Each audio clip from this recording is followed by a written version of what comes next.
Olá, boa tarde. O Bora RN desta terça-feira, 24 de novembro, está começando. Mas não foi nada disso. Nessa mesma data, em 1953, eram criados 4 municípios potiguares: Serra Caiada, Almino Afonso, Cruzeta e Marcelino Vieira. E foi nesse mesmo dia, mas no ano de 1951, que o aeroporto Augusto Severo, em Natal, passou a ser internacional.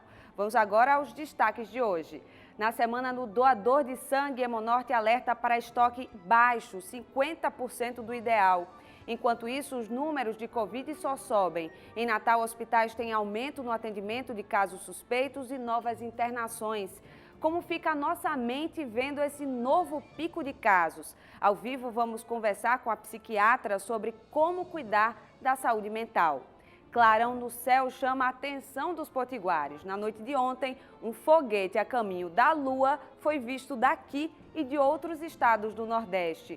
8 milhões de reais devem ser gastos pelo governo do estado para adequar as mais de 600 escolas da rede pública estadual para o retorno presencial das aulas. E vamos contar mais detalhes sobre o Parque Urbano no Vale das Cascatas, que deve ter as obras retomadas em 2021. O Bora RN está no ar.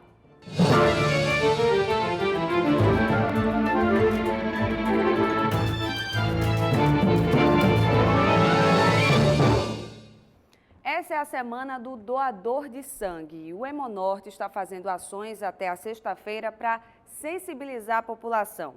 Hoje o estoque está com menos de 400 bolsas. O ideal é o dobro disso. Nas redes sociais, quase sempre vemos alguém conhecido ou amigo, ou mesmo familiar pedindo ajuda de doação de sangue para outra pessoa. Mas receber este material indispensável à vida nem sempre é fácil. Isso porque quase sempre os estoques dos centros especializados funcionam muito abaixo do necessário. E em períodos mais críticos, como este da Covid-19, os doadores são ainda mais difíceis. Por isso, durante todo o ano, os bancos de sangue do Brasil inteiro fazem inúmeras campanhas de conscientização sobre a importância da doação de sangue.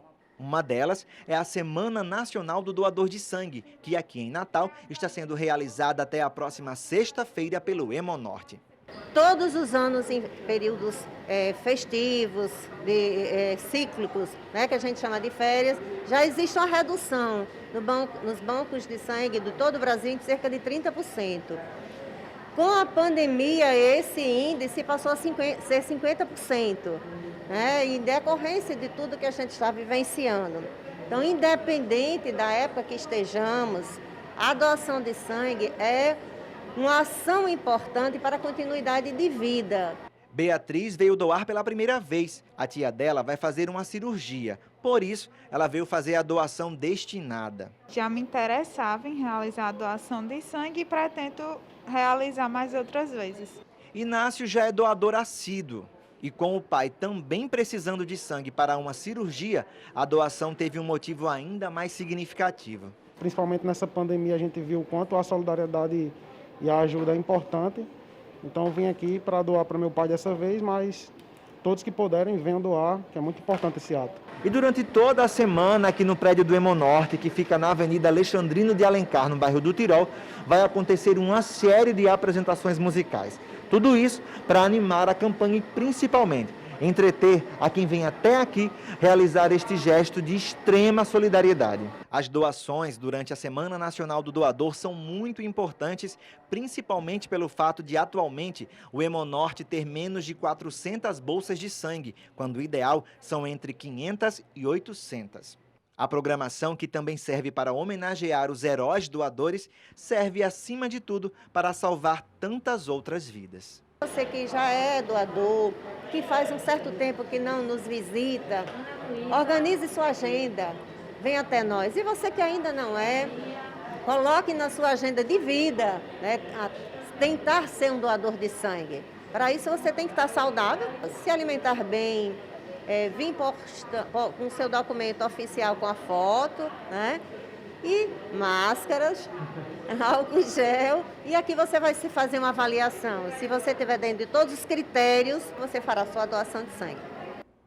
Essas doações são importantes principalmente por causa do momento que estamos vivendo, um novo pico na pandemia. Aqui em Natal, o pronto-socorro dos hospitais públicos e privados voltaram a registrar dezenas de casos suspeitos por dia e também de internações.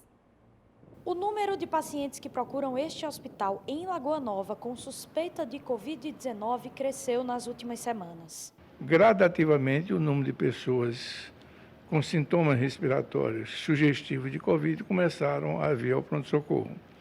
Num primeiro momento, um número talvez de 20 a 30 pessoas e mais recentemente, acima de 100 pessoas têm procurado diariamente o pronto-socorro do Hospital do Coração com sintomas ou com suspeitas de Covid. O crescimento da procura por atendimento aqui na porta de entrada também se reflete lá dentro nas internações. Nesta unidade, que chegou a não ter nenhum paciente internado com Covid-19, hoje são 14 pessoas internadas em leitos de UTI, 3 delas estão entubadas. As internações são bem menores do que aconteceram em maio, junho e julho, né? E são bem maiores do que há 20 dias, 25 dias atrás. Nós chegamos a ficar sem nenhum paciente de Covid no hospital. Nós chegamos a atender 8 pacientes com suspeita de Covid ao longo de 10 dias, 15 dias. E hoje nós estamos atendendo quase 100. Neste outro hospital particular no Tirol, a situação é parecida. Também houve aumento na procura por atendimento no pronto-socorro por suspeita de Covid. A gente teve um incremento da ordem de 40% aproximadamente de pacientes com esses sintomas, que lhe fazem pensar em Covid, tornam o paciente suspeito e que já confirmam quando é realizado os exames. O diretor chama atenção para o perfil desses atendimentos. A maioria são jovens. Eles procuram o hospital já nos primeiros sintomas. Se chegam mais precocemente, eles chegam numa condição clínica melhor. Então, nos permite instituir a terapêutica, instituir o tratamento e mandar esse paciente para casa sem a necessidade da internação. Quem já chega com a doença mais avançada ou com mais comprometimento pela existência de outras patologias, geralmente precisa ser internado. Neste hospital, 15 pessoas estão internadas por causa da Covid-19. 11 estão em leitos de UTI. Um desses pacientes está entubado. Em 15 dias, o número de internações saltou. Há 2 semanas atrás, nós tínhamos apenas um paciente com Covid confirmado internado no hospital. Então, esse incremento de 1 para 15 é que nos chama a atenção. A ocupação crescente de leitos no setor privado acende o alerta para como vai ficar a realidade nos hospitais públicos. O que é que nós temos observado nas últimas semanas, né? Um aumento da ocupação dos hospitais, do leito dos hospitais privados.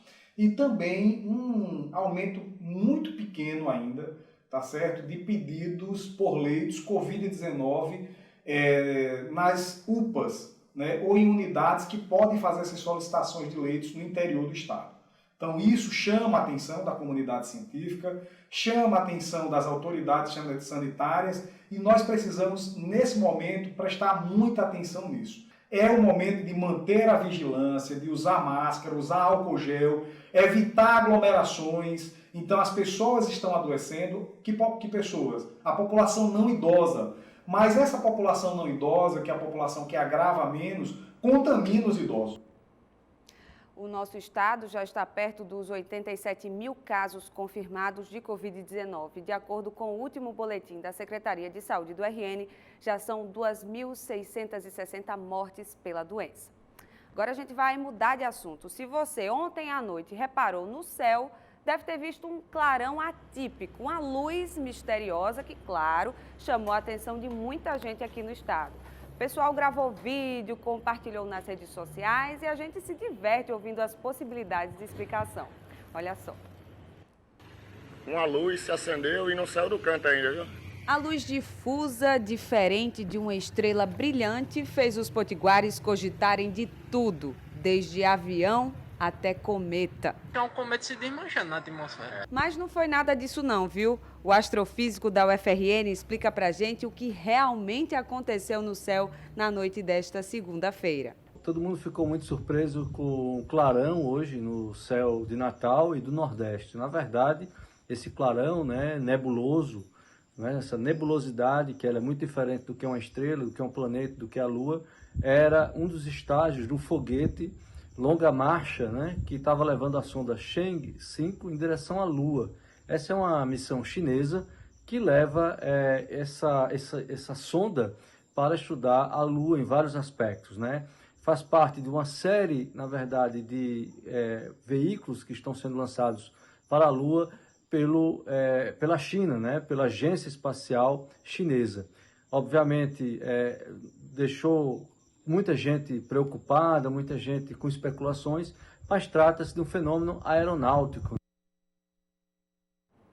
O professor José Dias nos confirmou que esse clarão pôde ser visto em todo o Nordeste, principalmente na Bahia. Na verdade, dava para ver aonde o céu estava limpo, que não era o caso de Pernambuco, por exemplo, que estava com o tempo fechado.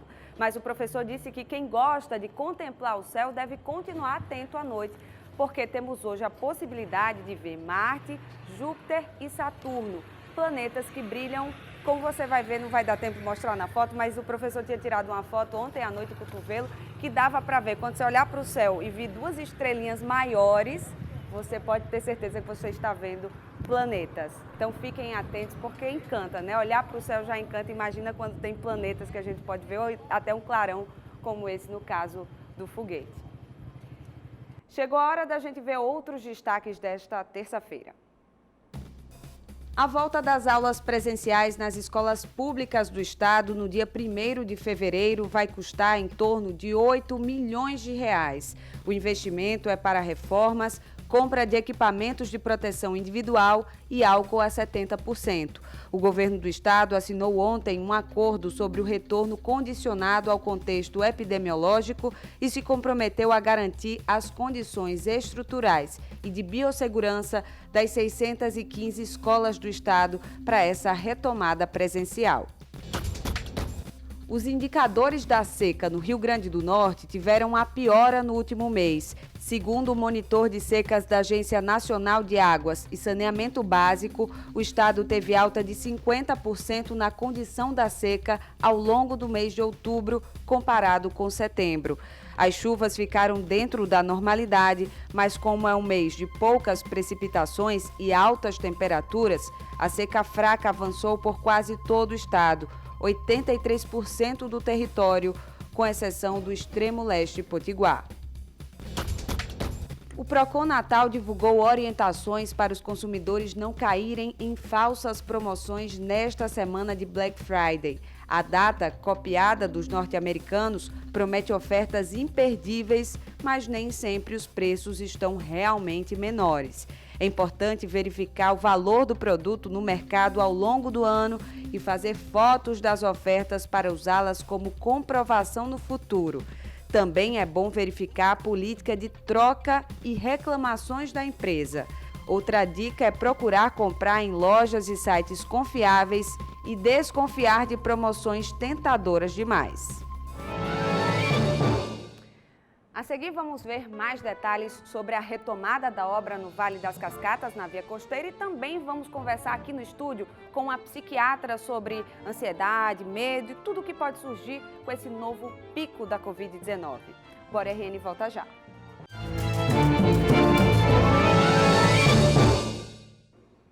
Como eu comentei da foto, vamos mostrar agora, que dá para ver a foto que o professor José Dias tirou, porque está pequenininho para vocês, mas as estrelas mais brilhantes ali são justamente Júpiter e Saturno, sendo Júpiter a maior e mais brilhante. Então, quando você estiver olhando para o céu, pode ser até um programa com as crianças, Vamos procurar os planetas, e aí você pode ver que Júpiter vai ser o maiorzinho e mais brilhante. Está aí a foto como prometido.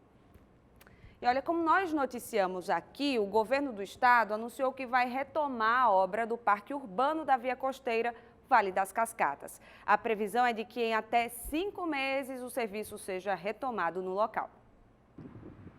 Após uma visita ao local na última quinta-feira, a governadora Fátima Bezerra anunciou o lançamento do processo licitatório para a contratação da empresa que ficará responsável pela construção de um parque urbano público, no terreno onde ficam localizados os famosos pinheiros da via costeira. Acreditamos que esse momento mais burocrático, mais administrativo, ele passa aí pelos próximos 4 a 5 meses, até que em 2021, com retomada de orçamento, com reabertura, né, e o funcionamento de todo o setor público, essa licitação ela venha a ter sucesso para que esse projeto possa então ser executado. A obra já havia sido licitada e iniciada no governo Robinson, mas por causa de problemas apontados na licitação e na questão ambiental, acabou sendo embargada. A partir de agora, a Secretaria de Infraestrutura ficará responsável pela nova licitação e execução da obra. A Secretaria do Meio Ambiente e dos Recursos Hídricos caberá a gestão do licenciamento ambiental e o IDEMA atuará como órgão licenciado no desenvolvimento de todo o projeto. Um dos principais pontos, inclusive discutidos com o Ministério Público Federal, é a questão de quanto menos edificação, mais sustentável. Então existia um prédio pensado lá do ponto de vista de segurança, que era um prédio, um posto policial, né, uma estrutura mais avançada.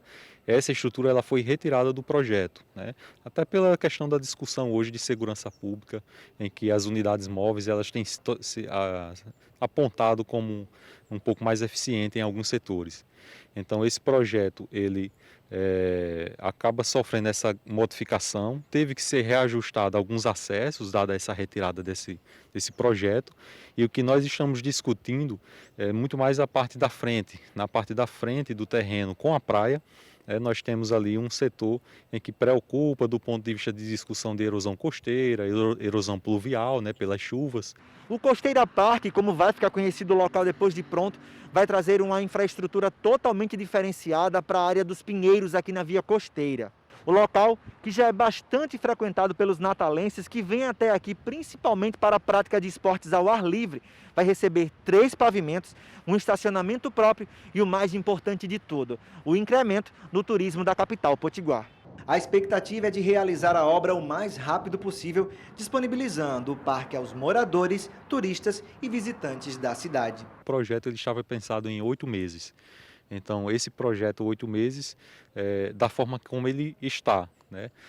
Se esse projeto ele não sofrer modificações, persistirá essa fase aproximada. Talvez um pouco menos, depende da empresa que ganhar e da conversa com a empresa. Mas a previsão é que no início de 2022 nós tenhamos aí esse projeto praticamente sendo inaugurado. Essa obra inicialmente estava orçada em 11 milhões e 700 mil reais, mas o governo do estado informou que esse custo deve cair porque existiram mudanças para essa nova licitação. E agora a gente vai falar de meditação para diminuir a ansiedade. Esse assunto disparou nas buscas pela internet agora durante a pandemia. Será que meditar ajuda a gente a ficar mais calma? Vamos ver agora na reportagem.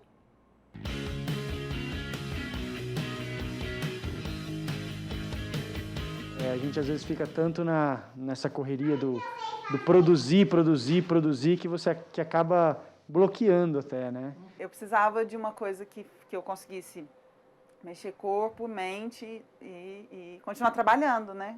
O corpo, mente e continuar o meu dia a dia.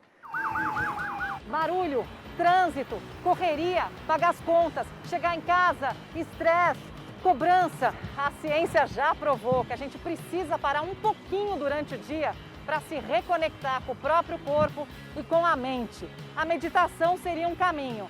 Agora, entre nós, como é possível, nesse cenário, a gente fazer isso? O Renato encontrou a solução.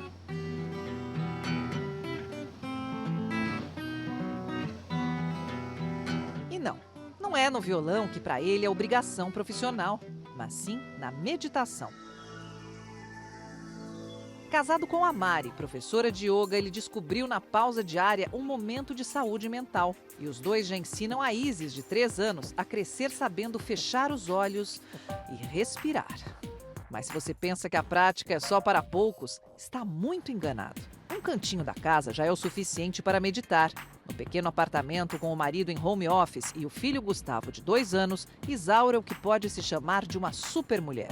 Amamenta, trabalha como analista de sistemas e ainda faz bolos para turbinar a renda da família. O jeito para driblar a estafa... Comecei com a yoga e a yoga eu consegui começar a aprender a meditar. Melhorou o sono, melhorou postura, né? As buscas na internet por termos como meditação atingiram o recorde dos últimos 16 anos. No último ano, a pergunta "como fazer meditação para ansiedade?" cresceu 40 vezes. No Ocidente a gente virou moda, então a pessoa acha que tem que ter um mega tapetão, que tem que ter roupa, que tem que estudar num lugar muito chique, aqueles estúdios lindos. Mas não precisa, na verdade o yoga é uma filosofia que é seu corpo, de uma forma especial, né? De uma forma iniciática, né? De um olhar para o corpo e não só físico, né? Emocional, mental e até espiritual. Esse estado de presença, de foco, de atenção com o seu corpo, de que você e o seu corpo estão bem, que você está pronto para ter foco e atenção para o seu dia, são essenciais. Te amar, meditar. Namastê.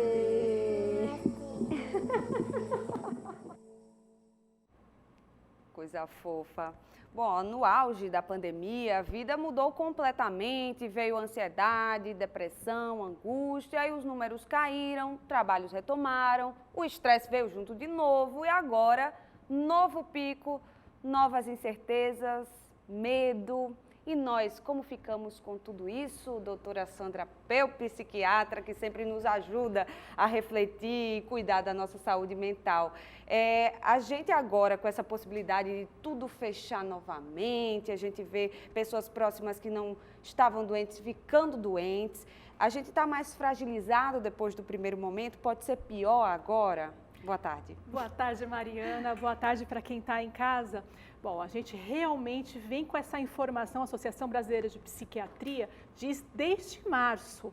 Temos a pandemia, temos os custos físicos, psicológicos e financeiros da pandemia no primeiro tempo, mas a onda de doença mental, de ansiedade, de depressão, de outras doenças mentais que se agravam, toque, elas vão se manter mesmo com esse momento de melhora que a gente teve nesse passadinho aqui uns dias atrás, no mês passado, a gente mantém os níveis de adoecimento mental, até porque o acesso ao tratamento continua restrito e é difícil ainda você tratar esse potencial de pessoas em situações de estresse grave.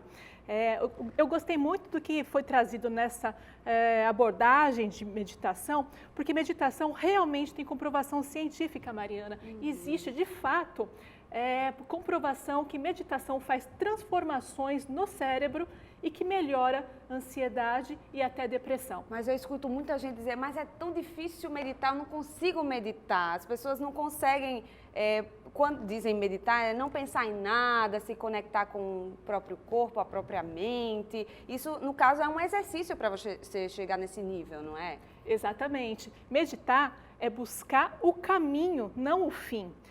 Estar com a mente esvaziada é a busca, você busca por isso. E não precisa ser só na yoga, não. Em muitas outras atividades religiosas, quando a gente está rezando um terço, quando a gente está fazendo alguma outra atividade religiosa, às vezes a gente entra em meditação e não se dá conta disso, Mariana, que de fato são outras estratégias de meditação. E também não precisa ser relacionada a uma prática de yoga ou religiosa, existem estratégias mindfulness que podem ser usadas realmente para a gente conseguir ter apoio para o tratamento de doenças mentais como ansiedade e depressão.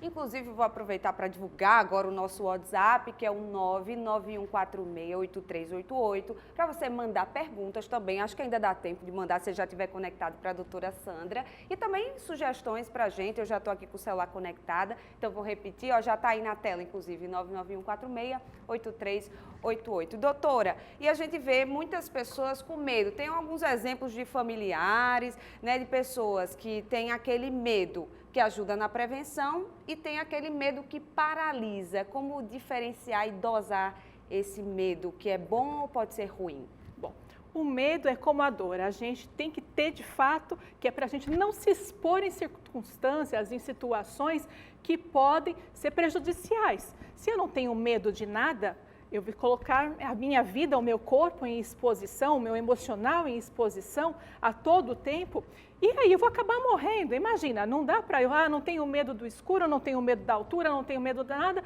vou pular no precipício escuro. Ter medo precisa ter, mas tem que ter um limite. Se o limite do medo está te restringindo de fazer as suas atividades, se você tem dificuldade de executar, ou então está tendo muita ansiedade ou outras mudanças, alterações do sono, do comportamento, da dieta, essas coisas estão mudando, está na hora de se cuidar. Vamos cuidar para que isso se passe e a gente volte para o real.